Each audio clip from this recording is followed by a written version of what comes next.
வணக்கம். என் பேர் கௌசல்யா. இப்போது ரீநீட் எழுத வந்திருக்கோம். நான் தஞ்சாவூர் டிஸ்ட்ரிக்டில் வந்திருக்கேன்.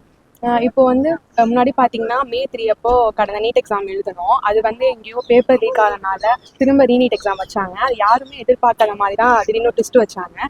அதுக்கும் முன்னாடி வந்து மே 3 எழுதினப்போ ரொம்ப ஈஸியாக வந்துருச்சு. ஓரளவுக்கு ஓகே கவர்மெண்ட் சீட் வாங்கிடலாம் அப்படிங்கிற அளவுக்கு இருந்துச்சு. ஆனால் இப்போ எப்படி கேட்க போகிறாங்க அப்படிங்கிறது ரொம்ப கன்ஃபியூஸ்டாக இருக்குது.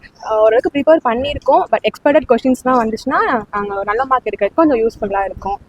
மற்றபடி இப்போ என்டிஏ வந்து ரொம்ப இது பண்ணிகிட்டு இருக்காங்க. ஏன்னா அவங்க 2025 ஸ்பெசிஃபிக் எங்கே லீக் ஆனிச்சோ அங்கே மட்டும்தான் வச்சாங்க. ஆனால் இந்த தடவை ஹோல் வேர்ல்டு ஃபுல்லாக வச்சுக்கிட்டு இருக்காங்க. ஒரு நேஷ்னல் எலிஜிபிலிட்டி டெஸ்ட் அப்படிங்கிறது அவங்களால ஒரு ப்ராப்பர் வேல கண்டக்ட் பண்ணவே அவங்களால முடியல. அதுக்கப்புறம் இல்லாமல் இப்போ ஹால் டிக்கெட் ரிலீஸ் ஆனிச்சு. அது ரிலீஸ் ஆனதில் திரும்ப ரீஹால் டிக்கெட் அப்படின்னு சொல்லிட்டு திரும்ப ஒன்று ரிலீஸ் பண்ணாங்க. திரும்ப இந்த ரீநீட்டியே திரும்ப ரீநீட் வராது அப்படிங்கிறது என்ன இதுன்னு எனக்கு தெரியல.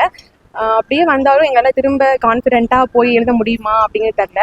இப்போது பார்த்தீங்கன்னா இந்த மே 3 முடிஞ்சு நேற்றைய வரைக்குமே மொத்தமாக 11 பேர் சூசைட் பண்ணியிருக்காங்க. அதுலேயே 5 பேர் வந்து 48 மணி நேரத்துக்கு முன்னாடியிலேருந்து சூசைட் பண்ணியிருக்காங்க.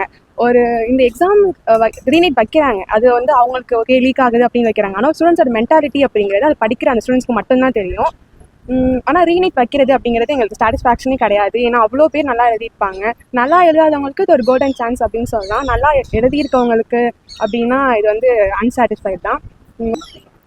சூசைட் அது வந்து அந்த ஸ்டூடெண்ட்ஸோட மென்டாலிட்டியை பொறுத்து. ஓகே நம்மளால் அதை தாண்டி வர முடியும், இது மட்டும் வாழ்க்கையில் இருக்கும், இன்னும் நிறைய இருக்குது அப்படின்னு அவங்க இருந்தாங்க அப்படின்னா கண்டிப்பாக சூசைடுங்கிறது சான்ஸே இல்லை. ஓகே இது தாண்டி நம்மளுக்கு நிறைய இருக்குன்னு அவங்க யோசிச்சா சூசைடுங்கிறது ஒன்றுமே இல்லை. அது அவங்களால முடியல, அதனால தான் அவங்க பண்ணிக்கிறாங்க. பட் அவங்களுக்கு ஒரு கான்ஃபிடென்ட் இருந்தால் இதெல்லாம் இல்லாமல் அவங்க இது கடந்து போகலாம். அவங்களோட மென்டாலிட்டி அப்படி ஆகிடுது. ஏன்னா ரொம்ப ப்ரெஷரைஸ், பேரண்ட்ஸ் ப்ரெஷரைஸ், அப்புறம் அங்கே போகிற கோச்சிங் சென்டர் அந்த ப்ரெஷரைஸ், எக்ஸாமில் மார்க் வரலாம் அந்த ஒரு மைண்ட் செட் எல்லாமே ஒரு கொலாப்ஸ் ஆகி தான் அவங்க அந்த முடிவுக்கு போகிறாங்க. அதையும் கடந்து ஓகே பார்த்துக்கலாம் அப்படிங்கிற ஒரு மைண்ட் செட் இருந்துச்சுன்னா கண்டிப்பாக அந்த மாதிரி பண்ணியிருக்க வாய்ப்பே இல்லை.